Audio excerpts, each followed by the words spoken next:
थोइबा diary की मखा ताबा लमाई थीबा फंखिद्रे लैखिद्रबददा अमदि दारोसिगी मरमदा अमुक खल्ली दारबिगी एक्सीडेंट अखोय युम अरिबगी थोंगाल मक्तदनिको डायरी दुगी लमाई खर यावमदबगी वखलदा थोइबा स्टडी तोफम खंखिदे मचे लिंथोइदा कॉल तौदना हंगबदसु डायरी की मतंगदा करिसु खंगंखिदे हॉस्पिटल दा अरोइब ओइना हाइरंबा मयामबगी वाइसिंगदो अमुक निसिंगदुना लै अकक्नबा मतम अमा थमलंबना थोइबसु दारीदो हांगलुदबनी करिगुंबा मयामब रोसिगी लैखिदबदुसु मरम अदुगा मरी लेनरिदरा हाइदुना वखलदा मोंग खंजिनबा हौरई निंसिंगलुबदा तु चुंगलबा थौथोक कया अमा तपना मथक मथंग उरखी थोइबगी फाइबोक ओइरिबा रोसिगी मिसी लेबा पुंजाउ थिनखी रेन मई चाकपगी थौदोकतो लैखिदबा रोसी मसागी चही कुमापन सुख्रे रोसी थोइबगा फाइबोक ओइरबसु मखोय अनि करिगुंबा हिरम अमथदा मानबा उखिद्री रोसी मचिन मनाव मंगागी मरक्ता यामना तोंगाली वांगांगंदे इनखलकपदा निसाद लाइचुबगी मयामगी चेफम ओय माबु सेनाबदा मचेलिन थोइना यामना वाजरखी मयामबा अहनगी लिचै कयामरम चाख्रब रोसिनी तिनबा ममानबसिंग फत्ति महै मसिंगदा चही कयामा पुथदुना लाखी लिंथोइगी पैसा कयामरम रोसीबु centre थमनबा थौरांग कयादा मांगख्रबनी मखोइगी mama Mopa लैखिद्रबा मतुंग मबोकना मखोइ मंगाबु यंगसिनबिरकपनी बोरिंगदगी हौना Rossi मीगा निंगाइ संदानबा कयादगी complain मयामना इमुंग मथा सानकी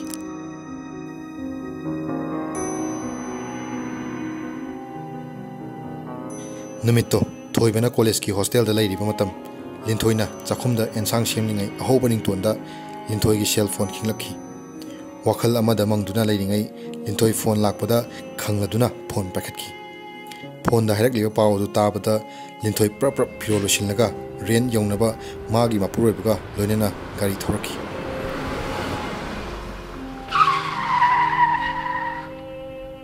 मफमदो यौबगा लिंथोइ मनाव पाबु कोइथि थिखी रेन दा लैरिबा मखोइ पुंबा पाखतपगा लोइनेना मई चाकलिबदुदा येंगदुना लैखी लिंथोइ मनाव निपाबु कोइथि थिबदा फंखिदे रोसी मागी रूमदा लेहौई हाइबगी मुरुम मुरुम सोनरक वाही सिंगदुना लिंथोइगी थमोइदा अचाक मैरिगुम चालखी थिनथदना चाकलिबा युमदुगी माइकै तमना कन्ना चेंजनखी मपुरोइबना लिंथोइगी मखुत्ता लामदुना फाइ पेंदबगी खोलाउ लावदुना लिंथोइ लैमाइदा तुतुना कपखी मागी मतौ उबदा लैरमलिबा मयामदो थमोइ शोकना कप्पा याउनखी मपुरोइबगी पामोमदा कप्तुना मनाव निपागी ममिंग कवरदुना तेंथाखी खंगहौदना थोइबा चेंसिलक्तुना मच्चीगी मनाक्ता तुरदुना इचे इचे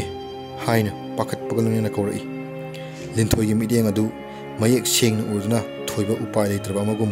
सिरुमनबा खोंजेलदा लैमाइदा लुक्थदुना तेंथारखी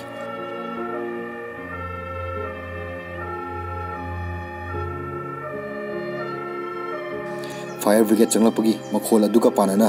कप्तुना लैरी थोइबा अमसुंग लिंथोइ पुंजा खरगी मतुंग हौना चाकलमा मैदो तपना मुथरकली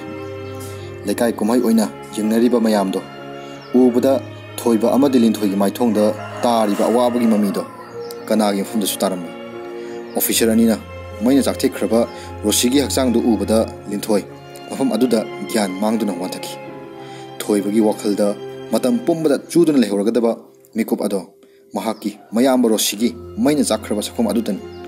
अवाबगी मथक्ता अवाब कयामा हौख्रबा थौदोक कयामना अखोइबु अवाबा नुंगाइबा हाइना खाइदुना हुमदुना पुरी अवाबु काउथोकपा नुंगाइबदा सरुक याबा हाइबसिना पुंसिगी पांदम ओइगदबनी पुंसिगी चायेंगदा माइथीबा हाइबदो थादोक्तुना चटख्रबा मखोइगी महुत हिंहौरिबा अखोइना ओइगदौरिब्रा हाइबगी वांग कयामा थोइबगी वाखलदा हंगलखी थोइबा हौख्रबा पुंसिगी थौदोकसिंग महाकी दारीदा पुनमक इसिंदुना थम्मी अवाब फना ओइरबसु थौदोकसिंग अदो थोइबगीदी पुंसिगी तांकक अमनी रोसीगी थौदोक अदो लाइबक थीबगी थौदोकनी हाइबा थोइबा यानिंगखिदे पुनमक युमदुगी माइकैदा येंगदुना वखल तौखी चप चाबा मरम लै हाइबदी थौदोक अदुगी निमित मक्तदा मखोइगी अरिबा युम मैना चाकपगी पाव खबरदा पाउचेदा यावबु उखी लिंथोइ अमदी थोइबा मफम अदुबु येंगबा चटलुई युम अरिबा अदो मैना तुना चाकपगी मचेत मचेत ताबा इहो होबा मैखु मरक्ता थेंगनखी चाउरबा हैनौ पांबीगी मसा पुंबा मैना चाकपना मुसुक मुना लेहोबा थेंगनखि अपेनबा हाइगदुरा पेनदबा हाइगदुरा खोइसाउनबना मखोय अनिगी पुनिंगदा उमचाकनखि सरकारना लमदो मखोयदगी लौनबा सही कया अमा इननबा ऑफर लाखरे अदुबु थोइबना यादबना युमदो मखोयगी मिंगदा अदुम लेखि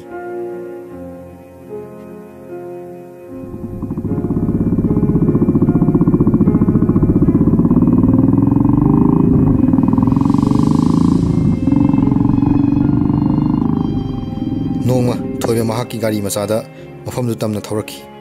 मिकुप कया अमा वखलदा लाखि नोफेट तौना सिंगनबा मगोलेना टेक्लबा युम अदुदा येंखि सीट मथक्ता थमलिबा हेलमेट उपसिल्ली सनग्लास अमुबा उपसिल्ली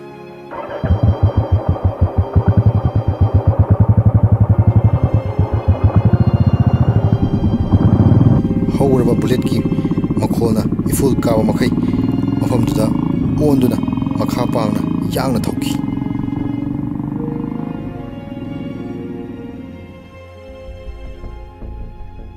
किलोमीटर 10 मुक थौरगा युम खरा खरा ताबो रखी लंबीदा चटपा मी अमदा खुल अदुदगी मिसक अमखक ताक्तुना हंगी मिसक अदुगी मरमदा कनासु हारखिति खुल अदुकी मतिक फजै महौसातगी फजबतना खुल अदुगी मतिक मगुनी नागेट की फजब येंगलिंगै थोइबा ममांगदा मी अमखक चटपदो उहौदबना ब्रेक खंबा फाय नुपी अमखक थोइबगी गाड़ी ममांगदा तुसिनकी मखुत्ता पायरकलिबा सनाबुन लैमायदा तादुना पुरकलिबा इसिंग हाइदोको मखै कोपतुना तादुना लैरि थोइबा प्रप्रप गाड़ीदगी कुमथादुना नुपीदुगी मनाक्ता चिन्सिल्लि नुपी अदु साउरप थोइबगी माइकै तमना लैमायदगी येंगलै मिकुप अदो थोइबगी मिकुप पुंजा चप लेपखि मथमोइदा मिनुंगसी अमा फावरखि नुपीदो फट हौगलक्तुना कोपलबा सनाबुंदो पायदुना प्रप प्रप चटख्रे थोइबदी लंथोक्तबा अमगुम चप युंगना लेहौई लाले फाव हाइबा ngमहौद्रे थोइबदी थोइबा यासंगबगी फजर मिकुप फाव मफमदुदा लैरि सोलर लेमकी मुसी मुसी ngalakpa maingal aduda gari mai thukuna halaki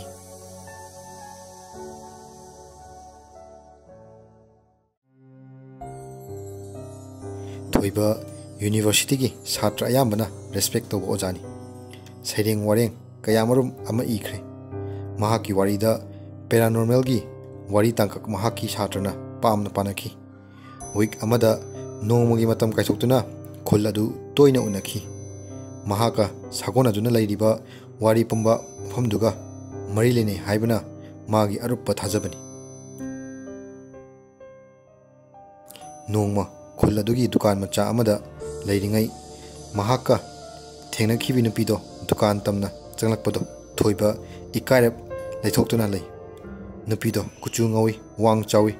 मसम मुना सांगी महाकी माइथोंगदा खुल अदुगी मी सिंदगी तोंगानबा थौना अमा यावगुम तवी दुकानदुदगी थोखरब मतुंग थोइबा प्रप मतुंग इनदुना अमुक्ता ngaibiखोबा हाइना नुंगसिरब खोंजेलदा नुपीदुबु खामी नुपीदो चप लेप्तुना थोइबदा यंगथोरई थोइबा खोंकाप अनिदंग नुपीदुगी मनाक्ता थांजिनदुना नाहानगी थौदोक्तो आई तसिंग उहौदबनिको आइबु वारौबिनु थोइबगी नौथरब खोंजेल जु ताबदा नुपीदो हाइफेट लैमाइदा ममित अनिदो यंगथरदुना तपना अमु यंखलै करिसु काइदिदा सोइख्रति नुंगसिरबा इंगलबा खोंजेलदा तपना हाइरखि अदुगा चतनबा ममाइ लैथोख्रे थोइबा मरै लतना करिगुम्बा म तगा लैथोक्लमा ममाइ अमु लैसिलक्तुना थोइबगी वाहंगबु ngaiduna लै थोइबा ngaiहak नुपीदुगी लुरबा ममित अनिदुदा ताउदुना लैरि थोइबा ममित अनि लैमाइदा अमुक लुथै अदुगा खुल असिगी मिसक अमखक आई खंजनिंगदुना थिरकपनि खुंजासिंगसु आइगी वाहंगसे ताबदा किथिकिरुम तौनबगी मोंग अमा उत्पसिदा आइगी चिंगनबा हेनबना खंजनिंगदुना तौगनि आई इसम समजबा मिनि आइगी वाहंगसे Sumana खुबियुको नुपीदो थोइबगी वाफमदा ताबदा ngakna wafam aduna kari haina halaki khul asida लाई तिनगी फत्तब थबक तौरबा अहन अदुगी मरी ओइरिबा खुल असिदा हलकपा नुपी अमगी मरमदनी थोइबना हायरकी वफमदो ताबदा नुपीदो अकोइबदा मी हाइफेट येंगदुना लई अदुगा असुमना हायरकी नंगना खंगो पामगी मरमदी मदुदा थोइबना खुमी आइगी पुनसिगी यामना नक्सिनबा मरम अमा लैबगी खंगनिंगबनी आइबु थाजबियु असेंग पाखुम तमु पिबियु नुपीदो थोइबदा मागी मतुंग इनरकनबा इंगित अमा तोरमदुना प्रप्रप चटकी थोइबा दुकान मांगदा खामलेबा गाड़ी तपना थौतरई नुपीदो पुखरी मपान अमदा फमदुना लैरमी थोइबा गाड़ी खामदुना मागी मनाक्ता फमथै लंबीदा अचतपा मीना मखोय अनिदा येंगना येंगना चटनखी नुपीदुना तपना सोमगी नुंसिरबा मिसक्सिंग काइनबा यावख्रबरा थोइबा मंगना इंगित तौदुना यावख्रे हाय खुल असिना कैदौनुंगदा नंगी पाखुम पिरकलोय खुल असिना लाइटिन फत्तबगी थौवों कया अमा तौरंबा खंगलकपदगी खुल असिदा लैरंबा अहल अमा लैकाय मियाम चंगदुना फुदुना दाथोकी चही तरा खुल असि इंग तपना लैरकलबा मतुंग इमुंग मनुंगदा लाइसत कया अमा थोरकी उनसागी लैना कया अमना खुल असिगी मी कया अमा वाना हलकी डॉक्टर तानादुना अमु येंथुकनै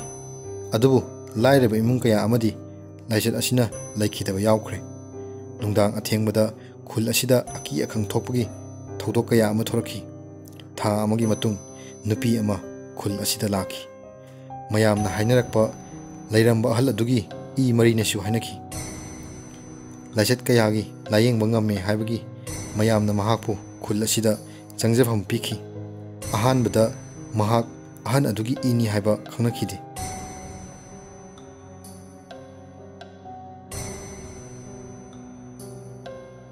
चही अमा लैरबा मतुंग खुल असिदा अहोंगबा अमा लाखी अंगांग मांगबगी पाव कया अमा तारखी नुपी अदुगी मरमदा मयामना चिंगनरकपा होरखी नुपी अदो अहन अदुगी हान लैरंबा युमफम अदुदा उना युम साजिंदुना लैखी नुपी अदुगी मथक्ता हंगतना येंगबा मी खुदिमक लाइसत तौदुना लैखिबा मी यामसिलखी खुल असिदा मागी अथीबा वहाई हाइबा किनरखी खुल असिबु महाकना खुदुम चनबगी मओंग अमा उरखी आइगिसु पेंदबा कयानी वारी लीलनीना नुपीदुना थोइबदा मागी खुबिनाव यावद्रबा खुचा उलखी थोइबा मदु उबना ngak aduna matau karamna नुपीदु मखा तारगी आइना पिकलिङै लैरंबा अहल अदुना उनसागी लाइसत अमा फहनगनी हाइदुना अजा पुजा तौथोखी आइना चही 39 मुक सुबा मतमदनी इमा बाबाना मतमनुदा थाजदुना अहन अदुना हाइबा खुदिमक पीबा ताखी आइगी अकनबा दशा अमा लै दशा अदु आइगी हक्चांगी मचेत अमा दान तौतुना कोकनी हारक मतम आई याम कपखी मबादी खरा थाजबा वाटखी इमादी लाइटिंदा का हेना थाजबा मी ओइखिबनिना वफम अदुबु याथोखी मतमदुदा खुल असे डॉक्टर अमा लैरमी हाय अहल अदु लाकपदगी लाइचत अमा नादुना खुल थादोखिबनी हायनै मतुंग ताबा डॉक्टर अदुसु अकी अखंग कया अमा तौबदगी चेनखिबनी हाय हौजिती डॉक्टर कना अमता मफम सिदा लैट्रे बाबाना आइबु डॉक्टर दा पुना बखनखी अदुबु बाबागी हक्चांग ngамदबगी अदुम चटखिद्रे नमित्तो आइगी लाई खुरम नुमिनी आई यामना कपखी खुजिन मचेत अमा लौनी हाय अदुबु अहल अदुगी थांगना आइगी खुबिना ओइ थांगमसे तंखाय यौना कपखी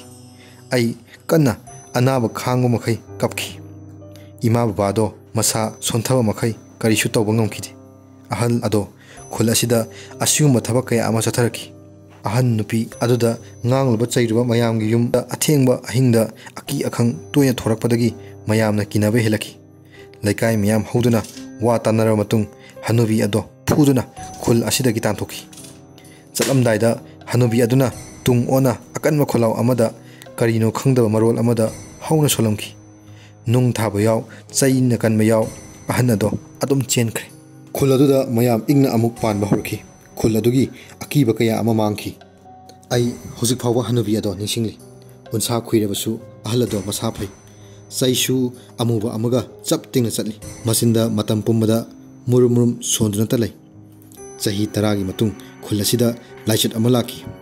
मतम अदुदगिनी नुपी अदु साफुंगलखिबा मागी संखम थिरकपना लाइचत अदुबु पुतुना लाखिबनी डॉक्टर ना लायेंगबा ngamद्रबा लैनादो नुपीदुगी हिदाकना फबा ngamखी पुनमक नमथाकनी मिनम्बनी अरियो मही कया अमा सिजनदुना तौरिबा कुमहिनी नुपी अदुना खुल असिबु तपना तपना खुदुम चलखी हौजिक्ति मागी मखादा लैबगुमनी खुल असिगी प्रधानसु नुपीदुगी मनाक्ता कुंदुना अदुम लैख्रे मही तौदुना प्रधानसु सुमख्रे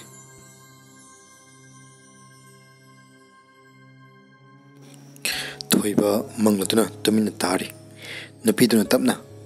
नहाकी खंगनिंगलिबा वारी पुंबा आइगी वारी अदुगा मरी समनबा तारबदी आई नंगी मतेंग पांगबा ngamgani थोइबा चिंगना हंगलई सखंगदबा आइगी मतेंग हाइबदुगिदी थागचनिंग अदुबु आइबु थाजबा थंबगी मरमदी नुपीदो थोइबगी ममित अनिदा मुन्नेलई नोफेट तवरदुना खुलसिदा लाकुमी खुदिमक वहंग अमम पुरगा लाकपु ngakतनी खुल असि खक्त नते नुपी अदुना ओटलिबसे आइगिसु इमा इपा काइनबगी पेंदबा कया नहाकिसु पेंदबा कया येकनबा अमतनी अखोइनिगी थोइबा सोर सांगना होंथरई नुपीदुना मखा तारई नंगी नओंग नतौ मियेंग नायेंग खुलसिदा वहंग पुदुना लाकपा नतौ कनागुंबा अमगी मरमदा निंगसिंगहल्ली वफमदु ताबदा थोइबा ngakna येंगलई कनागी मरम हाइना हंगलई नुपी अदुगी चिंदगी रोशी हाइना पलखी थोइबा ममिंग अदु ताबदा फमलंबदगी पुक हौगली सोर मपी अमा होंथोरक्तुना तफम खंगदब मखै मसादो कुइलेलेदुना लैरंबा उ अमदा खुद अनिना कन्नि येसिनली पेंदबना ममित अनिदो मपीरा चीनु मखै साउना मंगदुना ले करिसु हाइदे नुपीदो तपना हौगलै रोशीगा नंगा करी मरी हाइना तपना हलै थोइबा करिसु हाइदे नोनथरदुना सोर थबेत थबेत होंदुना लै असाउबा मगलुनिना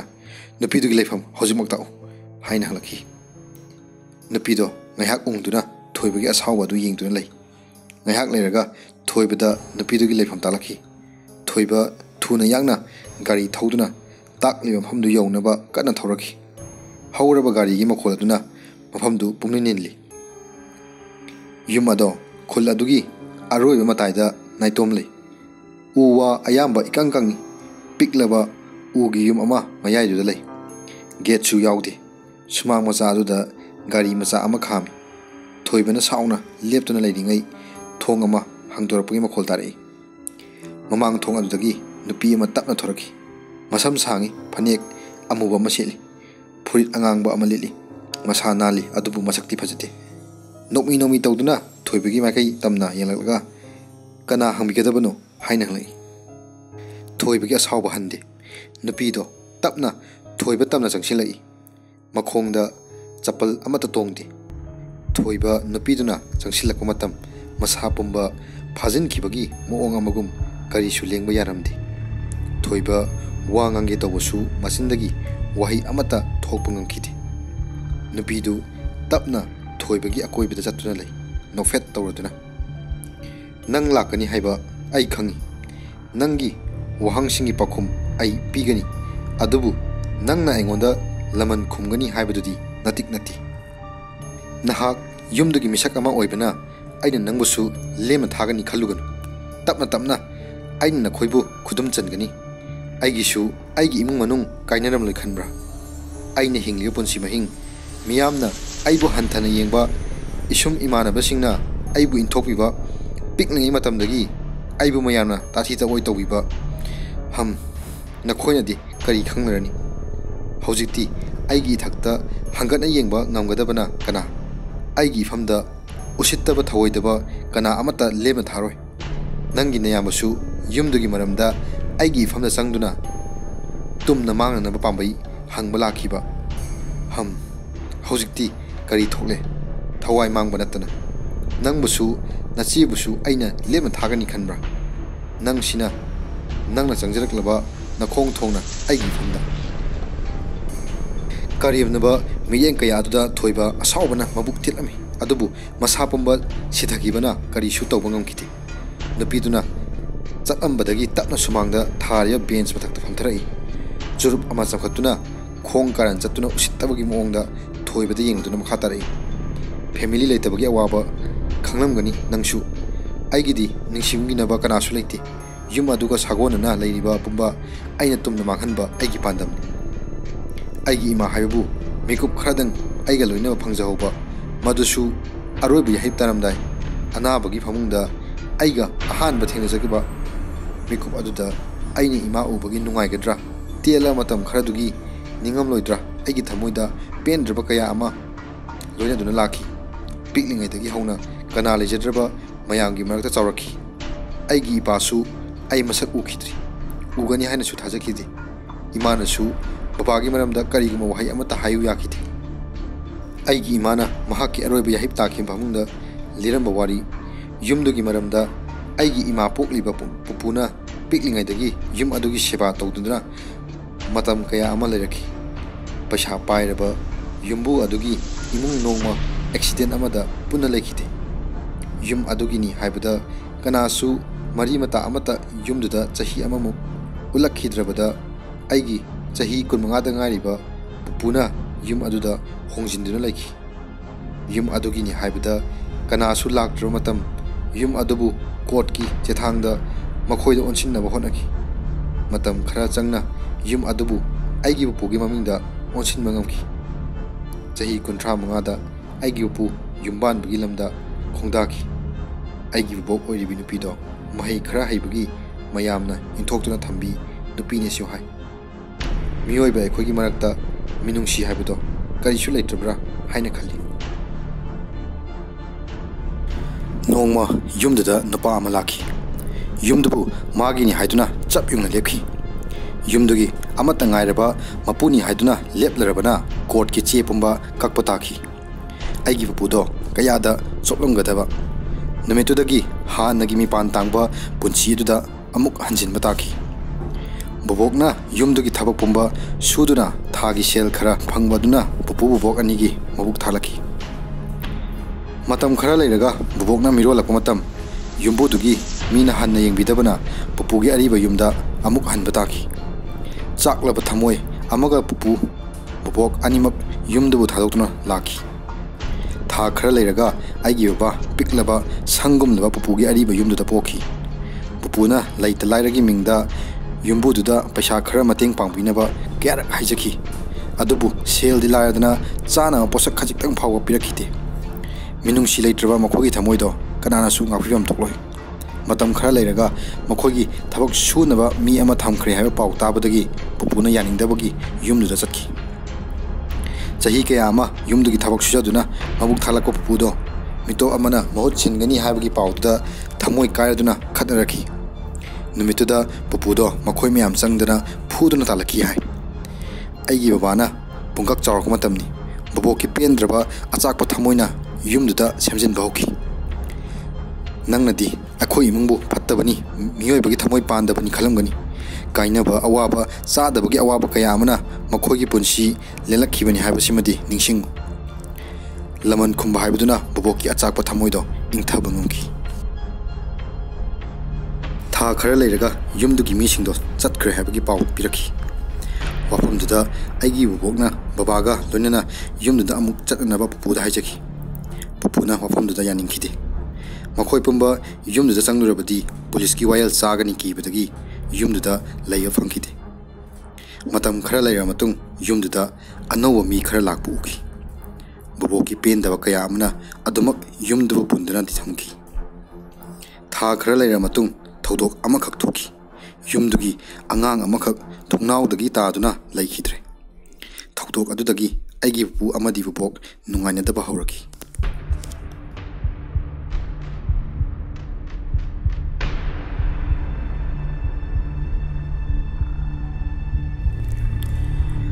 ꯊꯣꯏꯕ ꯃꯔꯛ ꯊꯠꯅ ꯃꯃꯥꯏ ꯂꯩꯃꯥꯏꯗ ꯂꯨꯛꯊꯗꯨꯅ ꯇꯞꯅ ꯅꯣꯛꯊꯣꯔꯛꯂꯝꯃꯤ ꯑꯗꯨꯒ ꯑꯁꯨꯝꯅ ꯍꯥꯏꯔꯛꯈꯤ ꯁꯦꯝꯖꯤꯟ ꯁꯥꯖꯤꯟꯕ ꯋꯥꯔꯤ ꯀꯌꯥ ꯑꯗꯨꯕꯨ ꯑꯩꯅ ꯊꯥꯖꯒꯅꯤ ꯈꯟꯕ꯭ꯔꯥ ꯊꯑꯣꯏꯗꯕ ꯃꯤꯠꯌꯦꯡ ꯑꯃꯒ ꯂꯣꯏꯅ ꯅꯨꯄꯤꯗꯨ ꯐꯝꯂꯝꯕꯗꯒꯤ ꯄꯨꯛ ꯍꯧꯒꯠꯂꯤ ꯊꯣꯏꯕꯒꯤ ꯃꯅꯥꯛꯇ ꯆꯪꯁꯤꯜꯂꯛꯇꯨꯅ ꯇꯞꯅ ꯐꯝꯊꯔꯛꯏ ꯑꯗꯨꯒ ꯃꯈꯨꯠ ꯌꯦꯠꯅ ꯊꯣꯏꯕꯒꯤ ꯂꯦꯡꯖꯨꯝꯗ ꯇꯞꯅ ꯄꯥꯏꯔꯛꯏ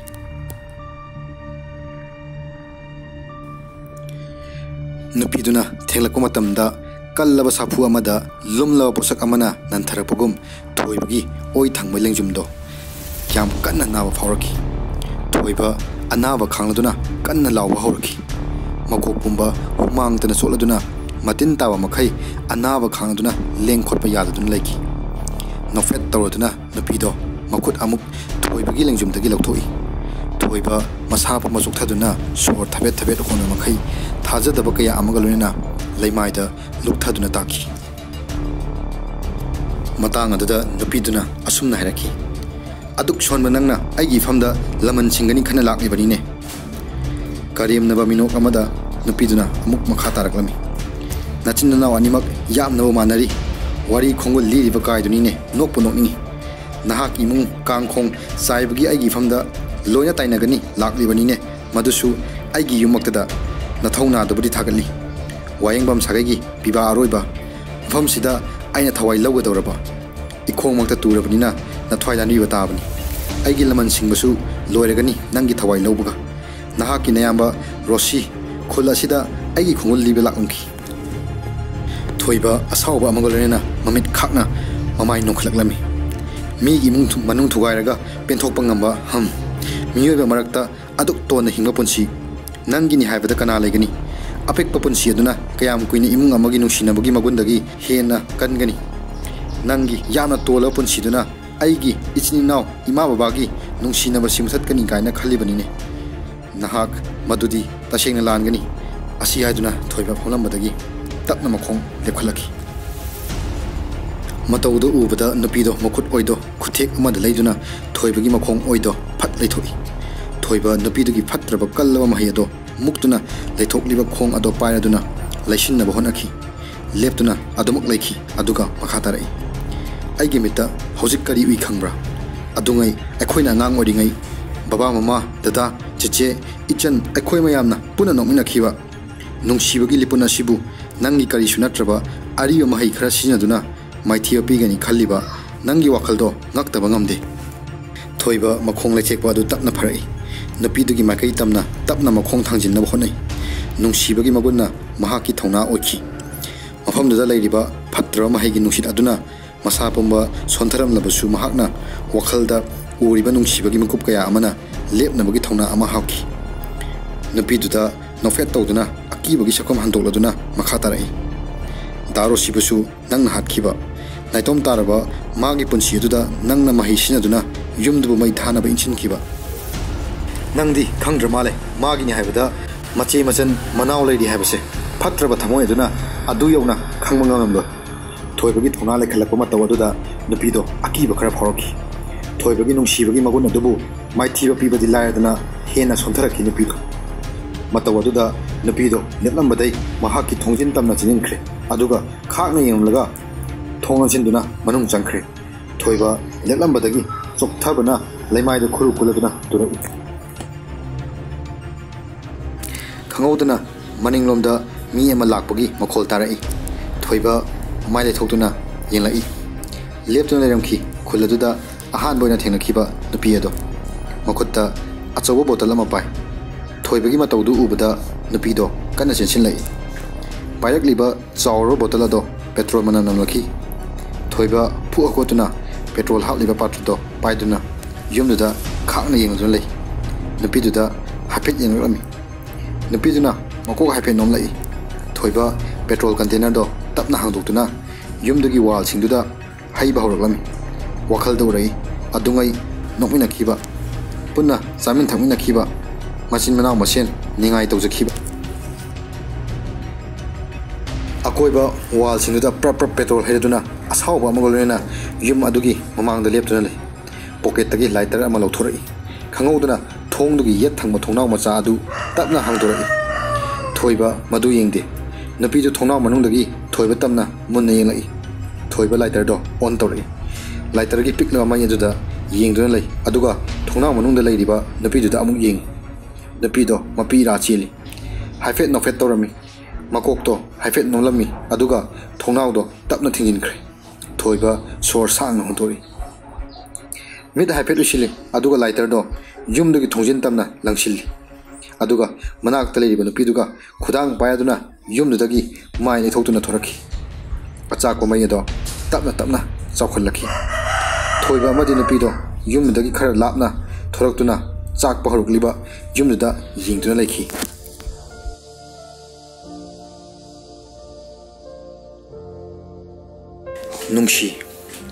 नुंसिरबा तपलबा खोंजेल अमदा नुपीदुना सोलखी थोइबना ngakna nupidu onsilaga kari haiba lapna wangna chalakliba mairi aduda yengaduna nofet tawaduna nupiduna aigi ming nungsi haiba numitna tamna uriba ching marumda lotkhiga tawre nganglaba numitki inglaba mangalda wangna chakhalakliba achakpa mairi aduna makeup adugi magun hapliba khalui thoiba maithongda nofet tawi khunjagi angang musa kharana mai chakpui kholaw amaga loinana koilaw lawri khunja sing tapna tapna mafamduda tinba hawraklaba matam thoiba tapna mafamdudagi tapna thorakhi tilliba mirak miyamdagi marakta amuktang onthoktuna nupidugi makaida yinglami numit taramdagi nganglaba mengal aduna nupidugi maithongda yaibagi phajara maithongduda yengaduna nofet tawi tilliba miyam maraktudagi mitchana na yenglakpa midengdo thoibagi thamoi petharai nofet torako maithongdo adumak tilliba miyam maraktuda mangkhre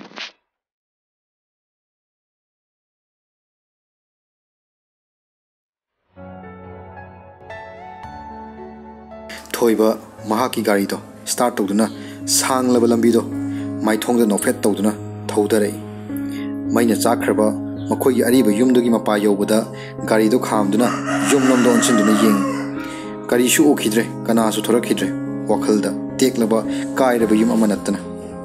maithongda nofet tawi amuk gari do tapna thauba horai thapna uriba ingkholduda amuk yengi kana su okhidre songlaba mafam amanatna thoiba gari gi speed lekhatuna kanna yangna thaukhre